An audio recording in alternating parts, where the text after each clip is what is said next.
We have pastors in the house. Bring them up stage. Bring them up stage.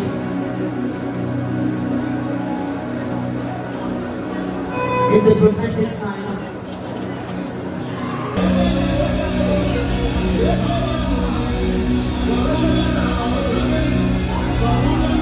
Pastor Larry is here.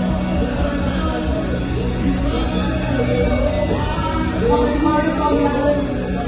Pastor Mrs. Bianca.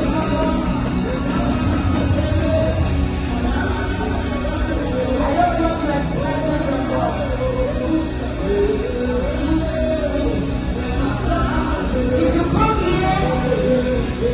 If you come here with your husband, I want you to agree with him. Tẹ́lá wà lẹ́gbẹ̀ẹ́ ọkàn yín, mo fẹ́ kẹ́ di ọkàn yín mú. Tó o bá dáwà, mo fẹ́ kó o dọ̀bálẹ̀ láti represent ilé tó o bá wá. O lè kúnlẹ̀ mọ́ mi, ẹ lè jókòó, ẹ lè ṣe anything. Position tó bá ti rọ̀ mí lọ́wọ́ nípa ẹ̀wà. Àkókò tá a dúró lére. Ó ṣílẹ̀kùn. Orúkọ tó ṣílẹ̀kùn. Ó ṣílẹ̀kùn. Orúkọ rẹ̀ ṣílẹ̀kùn. Prọfẹ̀tà Ayé ni wọ́n á bí níbi. Ó ṣílẹ̀kùn. Orúkọ tó ṣílẹ̀kùn. Ó ṣílẹ̀kùn. Orúkọ rẹ̀ ṣílẹ̀kùn. I have Pastor in the house too. Listen. Àwọn family kan wà o. Wọ́n sì lórúkọ tó ṣílẹ̀kùn. Àwa wọ̀nyí o. A ò lórúkọ kankan, ìwọ ló fún wa lórúkọ tó ju gbogbo orúkọ lọ. Àwọn family kan wà o. Wọ́n bá orúkọ ńlẹ̀ tó lè ṣílẹ̀kùn. Àwa wọ̀nyí o. Orí wa ní ìsàlẹ̀ wọ́n fún wa lórúkọ tó ju gbogbo orúkọ lọ. Ó ṣílẹ̀kùn. Orúkọ tó ṣílẹ̀kùn. Ìwọ náà kọ́kọ́. Ó ṣílẹ̀kùn. The next 20 minutes is the time I've been waiting for. Àwọn bàbá àti màmá yìí wọ́n máa rán àṣẹ jáde. A máa ṣe àmì. Then the next minister will come up on board. Thank you so much. Orúkọ Jésù. Ẹ jẹ́ ká mi yẹn lọ sókè díẹ̀. Orúkọ Jésù. Àmì Jésù. Òmìnir tí mílẹ̀ tí mi gbogbo gbòòsò. Kábíyèsí o. Ní yé mìíràn, ọba mi omi òkè mi lẹ́lẹ̀. Kábíyèsí lọ́wọ́lọ́wọ́ yìí, a kọ́ pé lójú alẹ́ nígbà tí òun wọ̀, olúkúlùkù kó ìṣòro rẹ̀ wá. Ọ̀rọ̀ rẹ̀ wí pé gbogbo wọn fayọ̀ lọlé. Ẹnìkan ń sàmì ń bẹ̀, ẹ máa fayọ̀ padà lé o. Omi lójú rẹ̀ kò tó débi. Torí mo wà ní ìlànà yìí, àṣẹ ọ̀rọ̀ kò yanjú ẹ̀. Agbára oníṣègùn ńlá, ẹni tó ṣàánú obìnrin yẹn láàrin ọ̀gbọ̀n rẹ̀ yẹn. Èrè dídá bímọ oníṣègùn ńlá nìyẹn. Torí Bíbélì wípé ó ti ná gbogbo tó ní ká sọ́dọ̀ àwọn oníṣègùn. Ṣùgbọ́n nígbà tó oníṣègùn ńlá dé, kò béèrè owó. Wọ́n béèrè lálẹ́ yìí, wọ́n mú ọ̀nà tó wà bí tó mú ojú Ọlọ́run fún ọ̀kan tàbí òmíràn. Ó yà lọ rí tiẹ̀ sùn. Bẹ́ẹ̀ ni tó Jésù lọ. Alágbára Ísírẹ́lì. Ọlọ́run tó ṣí àwọn òkè méjì. Ọba tó dá àwọn òkè bí òkè lẹ́bà. Alágbára tó wó odi Jẹ́ríkò. Alágbára tí fi alágbára ránṣẹ́. Alágbára tó bẹ lórí alágbára. Gbogbo ògo àti ọlá la fi fún ọ. Fún irú ìpéjọpọ̀ yìí, Ọlọ́run adá gbogbo ògo padà sí ọ. Lórúkọ Jésù Olúwa gba ọpẹ́ wa. Jẹ́ torí pé èmi àti ẹ̀yin rí orí ọ̀fẹ́ gbà láti wà lábẹ́ ìpàgọ́ láyìí. Gbogbo di tí òun ẹgbẹ́ ayé àti àyànmọ́ rẹ dá lórúkọ Jésù tó bá jẹ́ pé ọ̀rọ̀ rẹ̀ mú nílá àtọ̀ òun ìdè ìró nínú lórí ìṣẹ̀dá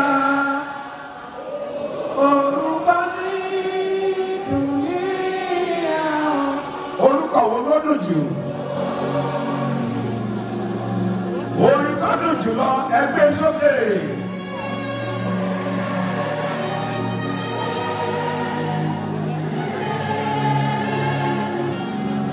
Àdúpẹ́ lọ́wọ́ orúkọ tó borí gbogbo orúkọ. Alágbára ní Síónì, ọba tó ń jẹ́ èmi ni má ṣubẹ̀.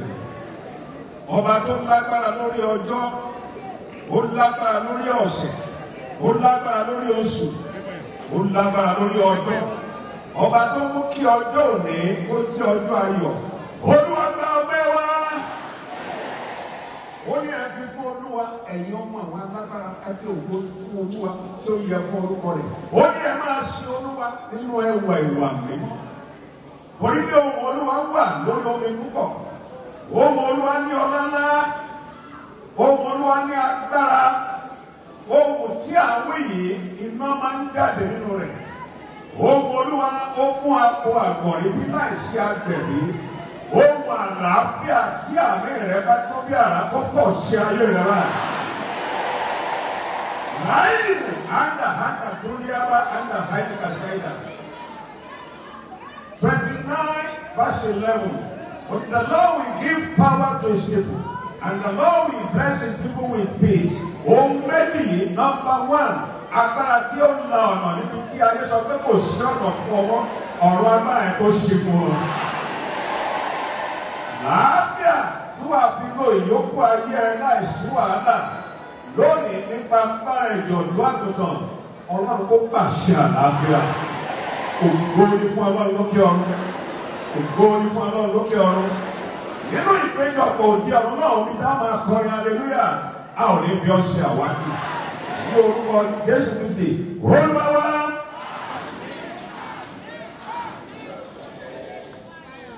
Hallelujah. Sister Adeyinka is the epitome of the book of Psalm chapter number 75 verse number 6 that promotion comes not from the east or from the west. Almighty God is the one that is doing this thing. Father, in the name of Jesus. El Shaddai, Lord, in the name of Jesus. Jehovah Jireh, in the precious name of Jesus. Holy Spirit, Lord of Jesus, word of God. Jesus Christ, our refuge, our strength, our might, our praise, our present help, our righteousness, our fortress, our horn of salvation, King of kings, Lord of lords, Shekinah of glory, Rose of Sharon, Jehovah Jireh, Jehovah Nissi, Jehovah Rapha, Jehovah Shammah, Jehovah Tabiku, Jehovah Sabaoth, El Shaddai Shalom, Elroy, omnipotent, omnipresent, omniscient, covenant keeping God, Rock of Ages, Prince of Peace, the Ancient of Days, the I am that I am, the Lion of the tribe of Judah, Root of Jesse, Root of David, great Redeemer, great Savior, great Refuge, great Tower, great Deliverer, great Advocate, great Counselor, great Mediator, great Healer, great Physician, great Doctor, great Teacher, great Master, great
Ọlọ́run wá, Ọlọ́run wò, Ọlọ́run bàwà lọ́wọ́, onípàjù lọ́lọ́gbò jùlọ. Please come up on stage before your husband finish praying. I believe so much in the power of their prayer. Even when I snore and sleep, everyone here that's a bimo, that's a man bimo, that's a jomo. Please celebrate all these fathers and mothers season. Adura awon lo npe wa nígbà táwa bá ń sùn wọ́n ti rí nǹkan tá àríwá dẹ̀ máa gbàdúrà. Celebrate my biological father while I welcome my mom, and of course my husband is online. Thank you so much for being amazing. I don't do this often. Iya ọkọ mi wà mí. Mama, I celebrate you. Can you come up? Olagoju yẹn I celebrate you. Ẹ lọ sọ fún àwọn tó fẹ́ gbé mi gòkè wípé àkókò ti tó láti mi sọ. Mo gbàdúrà pé ní orúkọ Jésù pé gbogbo ẹni tó wà ní bíbá ìlónìí lórúkọ Jésù ohun tuntun kó ṣẹlẹ̀ láyé yìí. Bíbélì wípé tàlẹ́ni tó ń sọ tó wá sí ìmúṣẹ nígbà tí Ọlọ́run ò pàṣẹ rẹ̀. Àbárò okòó tí wọ́n ti sọ ní tó lòdì sí ayé ẹnikẹ́ni níbí ẹ̀jẹ̀ ọ̀dọ́ àgùntàn kó parẹ́. Mo wá gbàdúrà fún Aláṣeyọrí pé Ọlọ́run tó fẹ́ ju àwọn tó kù lọ ò ní ṣẹ́ ẹ́. Ọlọ́run yẹn ò ní padà lẹ́yìn rẹ̀. Orí ọ̀fẹ́ Ọlọ́run tó jẹ kò ní tọ́ lórí rẹ̀. Oníṣègùn láyìí èyí tá a wá ṣe lónìí kò ní jẹ́ àṣemọ́.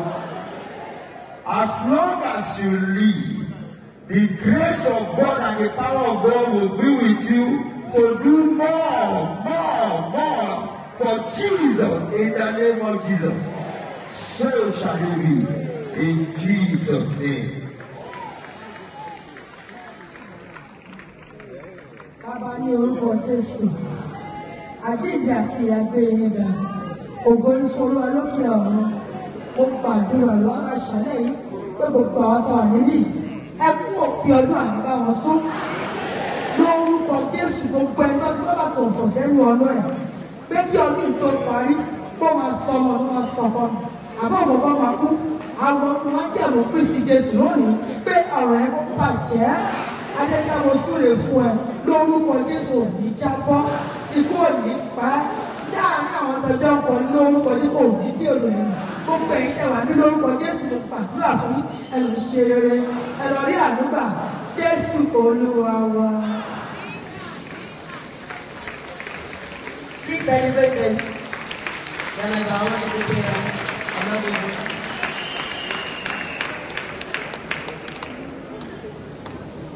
Amen. This lecture be loud. The first thing that God revealed to me about this program, limitation is broken. The second thing that God revealed to me, all nothing will change to surplus. Sister Adeyinka, create a room for testimony. There's going to be a massive testimony. I'm going to show it to me. My name is Idaamu. I don't speak if God does not speak to me.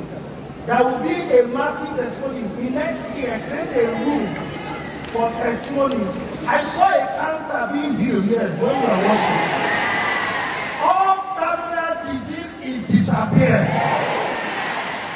The next thing that you are going to have here is you will come back with all your heart desire.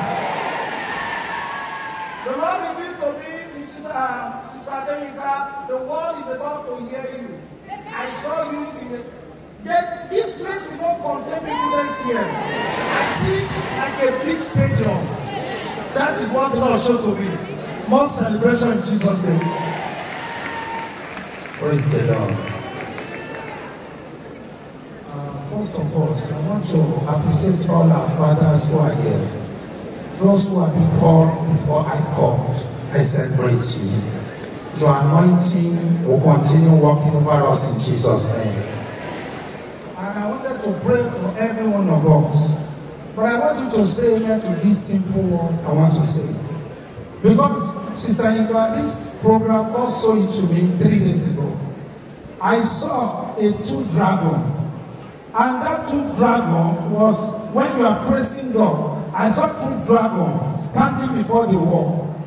And by the grace of God, when you are praising God, it was closer to me I was, and I hold one dragon. As I was dragging it, it moved to another place. I seize it, I hold the arm, and I pull one of the arm of the dragon, and I wake up with that revelation. And when I lie down again, I saw one Baba. He's an agent, they just be like he wear white, like this father. He wear white, but it was just like Babalawo. And I saw that, which Babalawo is this that is coming? It was just me like that. And who is this person? But when he said, I am the Lord of Lords. I am a great physician. That is how you call me.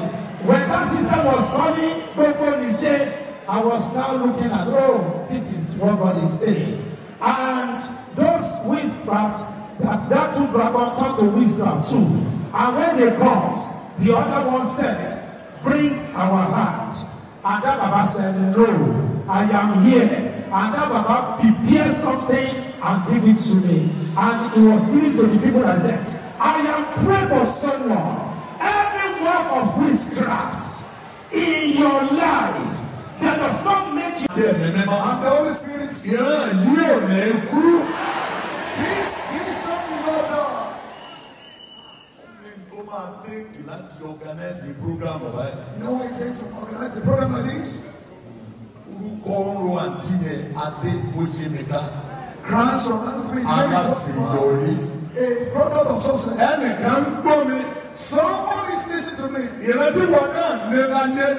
vision is something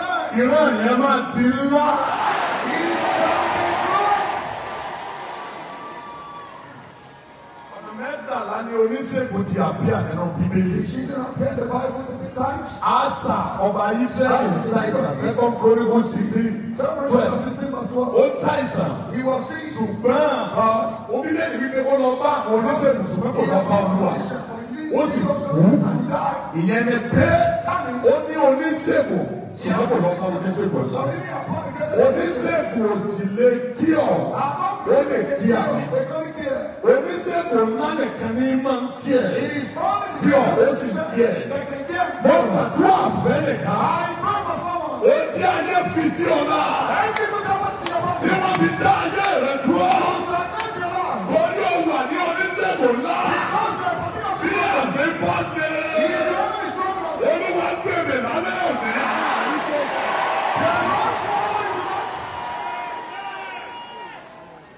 Nígbà tó dé máa bọ̀ orí kejì. Nígbà sọ̀rọ̀ ní ìdí Jésù ti dé gbọ́dọ̀ pé òun lò ní oníṣègùn. Jesus put together. Ó yẹ ẹni tí a sọ ìyàpọ̀ wa oníṣègùn. Ẹni tára rẹ̀ yàpọ̀ wa oníṣègùn. Kò bẹ́ẹ̀ ní sà. Ó kankan bẹ nínú ayé rẹ̀ tó fẹ́ mọ́. There is something in your life that Wọ́n gbàdúrà. I pray. Ẹni sàmì. Whoever is saying that. Olúwa kéde lálẹ́ òní. Ẹ máa borí kàrún ní ẹsẹ̀ ogún. After one or something. Ọmọ Jairu ṣàìsàn. Lọ́wọ́ oníṣègùn ayé ṣe wọ́n àríṣe. And every day from Ó bá oníṣègùn ńlá lọ. he has brought the greatest physician. Oníṣègùn ńlá sì gbéra láti lọ wò ó sàn. Irú ọ̀sẹ̀ 26 ọmọ obìnrin orísun ẹ̀jẹ̀. Olùràpadà jùlọ bẹ́ẹ̀ni òun di ẹ̀sọ́lá bẹ́ẹ̀ni ajẹ́lẹ́bọ̀ sọ́wọ́ ọ̀rọ̀ bẹ́ẹ̀ni ọmọ ènìyàn fún wọn ìmọ̀ àbálà tó làbọ̀ àyẹ̀dá àrẹ̀mọ́ lóbi o ọba lọ́lẹ́ máa kú òní alọ́sájò máa kú òlàjò òwì nílé ṣe bẹ́ẹ̀ nílé òwì lájò ṣe bẹ́ẹ̀ lájò òwì nílé ṣe bẹ́ẹ̀ lájò ọlọ́run òtítọ́ ọlọ́run òdodo ọlọ́run ìyá àdìsíwá arúgbó ọjọ́ àdàgbà máa tẹ̀fà àdàgbà máa gbọ́rọ̀ yìí ọba dárúgbó sọ̀dọ̀ yẹn ọlọ́run àdẹ̀gbé yín gàdọ̀ o ọlọ́run àṣẹyìn lọ́ba ọlọ́run mọ́sẹ̀ onímọ̀lájẹ́ tí wọ́n ti ṣàjà fún ọ̀fẹ́ ọlọ́run sáwọ́ ìbílẹ̀ tó fẹ́ fọ̀tọ̀fọ̀ ọlọ́run tó fẹ́ bàyọ̀délé bàbá lọ́lá ọlọ́run ẹni ẹ̀kọ́ ajẹ́jàbí adébóyè ọlọ́run bí mọ́dẹ́sì àjà ọba tó pè mí tó rọ̀ mí níṣẹ́ àyìnbí lógo lórí sísá yínká lórí àpéjọpọ̀ yìí